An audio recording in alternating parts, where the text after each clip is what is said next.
The proving grounds of Velcareth smelled of scorched rock and alien fear.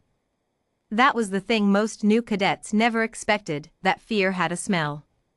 On a death world like Earth, every organism learned to read the chemical signatures of terror baked into soil, sweat, and bone. Ethan Cross had grown up breathing it. Here, on a frontier station orbiting a gas giant 40 light-years from home, the scent was different in composition but identical in meaning. Something enormous was afraid.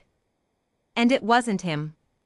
Commander Cale Veyron stood at the observation rail above the trials pit, his 4 arms folded across the broad planes of his chest. His species, the Vethran, were tall, angular, and old, a civilization that had been crossing stars when humanity was still drawing animals on cave walls.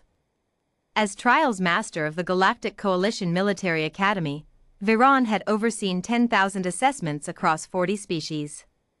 He had never once seen what he was about to witness. Below the rail, 30 cadets stood in formation.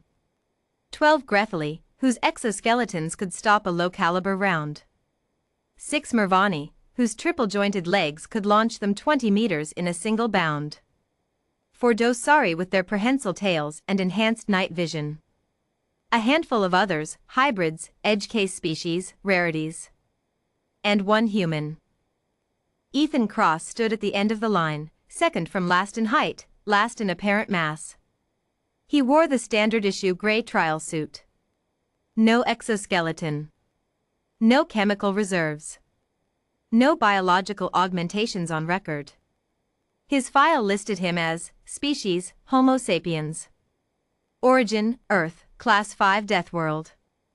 Notable biological features, none confirmed. Veyron had added a personal note when he reviewed the file, soft. Fragile. Likely a scheduling error. He had not corrected the error. He was curious to see how long the human lasted. The war beast was called Vorathan, a name that translated, roughly, as the thing that ends things. It had been captured on the frontier border of the Careth Expanse, a predator native to a high-gravity, high-radiation hellscape that had produced nothing but killing machines for 600 million years. The Vorathan was roughly 4 meters at the shoulder, covered in overlapping chitinous armor plates that could absorb plasma impacts, with 4 primary limbs for locomotion and 2 secondary limbs that ended in serrated gripping claws designed by evolution to dismantle prey. Its sensory cluster, 3 compound eyes and a sonar pit, could track 20 targets simultaneously. The Academy used it for one purpose, the surrender test. The test was simple. The beast was released. The cadet had to hold their position in the center of the pit. Not fight. Not flee. Simply remain, maintain presence, composure, and stillness until the beast either submitted or the cadet broke. It tested something more valuable than strength or speed. It tested the foundational quality of command, the refusal to yield the ground inside yourself. Every species broke in a different way. The Gretheli's exoskeletons rattled with involuntary threat display. The Mervani's legs would begin their unconscious pre-leap tension. The Dosari's tails would lash.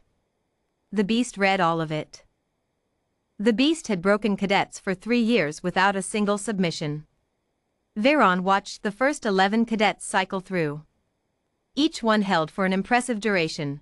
The best Gretheli managed 4 minutes and 30 seconds before his exoskeleton's threat plating fully extended, an autonomic response he couldn't suppress. The beast read it instantly and charged. The cadet's emergency extraction seal triggered and he was pulled from the pit by the overhead cable. One by one, the cadets broke. The beast was patient. It had time. When Ethan Cross stepped into the pit, Veyron heard murmuring in the observation tier behind him. Other instructors, adjutants, a few high-ranking officers who'd come to watch the trials. He heard the word human passed around in tones ranging from skeptical to pitying. The gate opened. The Vorathan entered. It did not rush. That was part of its method. It had learned, over 3 years of trials, that the charge was unnecessary. The approach was enough. The slow, deliberate placement of its massive forelimbs.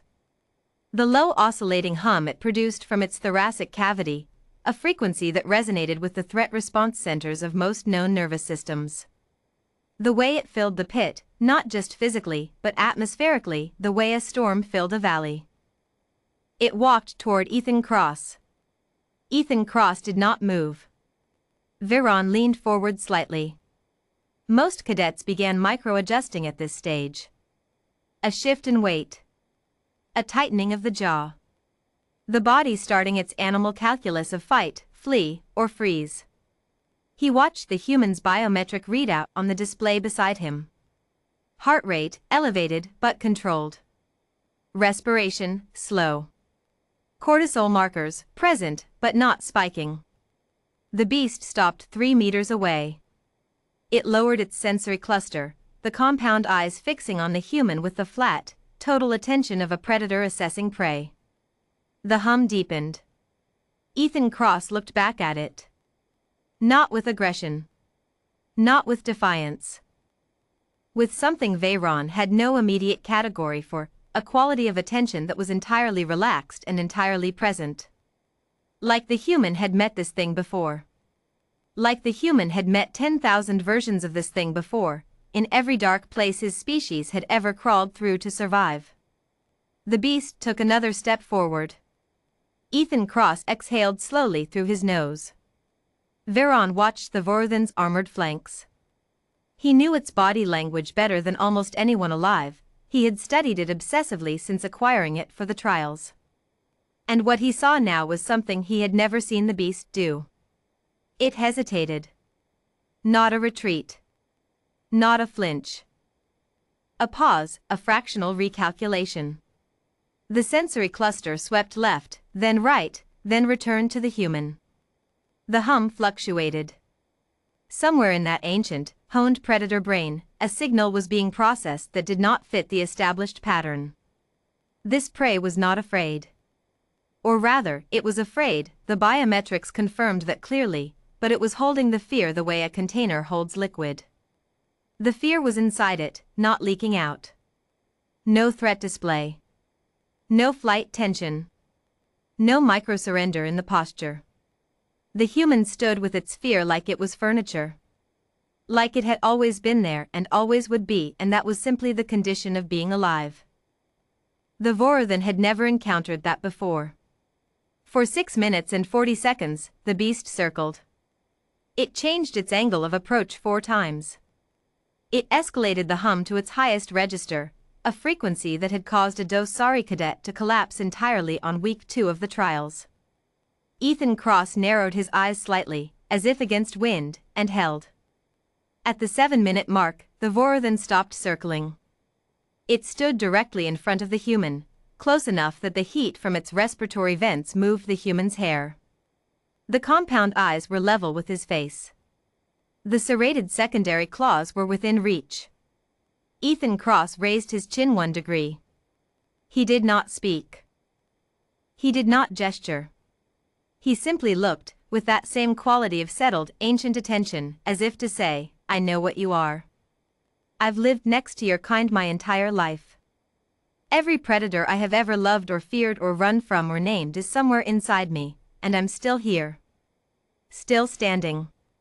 So what are you going to do? The Vorthan made a sound. It was low. Guttural. Something that Veron had never heard the beast produce in 3 years of trials. The adjutant beside him asked quietly what the sound was. Veron didn't answer immediately, because he was running it against his memory, against the behavioral files, against every recorded vocalization in the Careth Expanse Xenofauna catalog. Then he found it. It was a sound the Vorthan made in its native environment, documented exactly once, in the original capture footage. It had made the sound when the capture team's lead specialist, a veteran of 30 frontier operations, had stood her ground during the trank sequence. It was a submission vocalization. The Vorthan lowered its sensory cluster until it nearly touched the ground. Its massive forelimbs folded beneath it. It lay down in front of Ethan Cross with a slow, deliberate heaviness, like a mountain deciding to rest, and it was still. The pit was silent. Then the observation tier erupted. Veyron descended to the pit floor while the other cadets were still trying to understand what they'd seen. He walked past the Vorithan, still lying, still, and stopped in front of Ethan Cross, who was finally allowing himself to breathe properly again. The commander looked at the human for a long moment. "Where did you learn to do that?" he asked. Ethan Cross looked up at him. There was sweat on his face and his hands had stopped shaking approximately 30 seconds ago. "Earth," he said. "It just took a few million years." Veyron was quiet. Then he looked at the beast, then back at the human. He made a decision that surprised even him. He brought his upper two fists together in front of his chest, the Vethran gesture of acknowledgement between equals. "Welcome to the coalition, Cadet Cross," he said. "Try not to break anything on your first week." Ethan Cross almost smiled. "No promises, sir."